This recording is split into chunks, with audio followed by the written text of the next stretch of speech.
Doctor Zubair കേട്ടിട്ടുണ്ടാവും. ആ മനുഷ്യൻ മെഡിക്കൽ ട്രസ്റ്റ് ഹോസ്പിറ്റലിലായിരുന്നു. അറിയാവുന്ന ചിലരെങ്കിലും ഇവിടെ ഉണ്ടാവും. അദ്ദേഹം ഒരു കഥ പറഞ്ഞു. ഒരു പ്രബോധകന്റെ മനസ്സെന്താന്ന് വിവരിച്ചു. ഫുട്ബോൾ ഗ്രൗണ്ട്, ആ ഫുട്ബോൾ ഗ്രൗണ്ടിൽ ഈ ബോളിന്റെ പിന്നെ കഴിച്ചൊക്കെ കഴിച്ചിട്ട് അതിലൊരു കരിങ്കല്ല് നിറച്ചിട്ട് അവർ തുന്നിക്കൂട്ടിയിട്ട്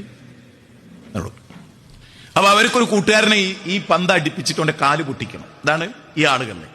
ഈ സംഗതി അറിയാവുന്ന ഒരു ചെറിയ കുട്ടി അവിടെ ഇങ്ങനെ നിൽക്കുന്നുണ്ട്. അപ്പൊ അയാള് പിറകോട്ട് പോയി ഇങ്ങനെ അടിക്കാൻ നോക്കുന്ന സമയത്ത് ഈ കുട്ടി പറഞ്ഞു വേണ്ടാന്ന് വിളിച്ചു പറഞ്ഞു. അതിൽ കരിങ്കല്ലുണ്ട്, നിങ്ങളെ ചതിക്കാനാണ്.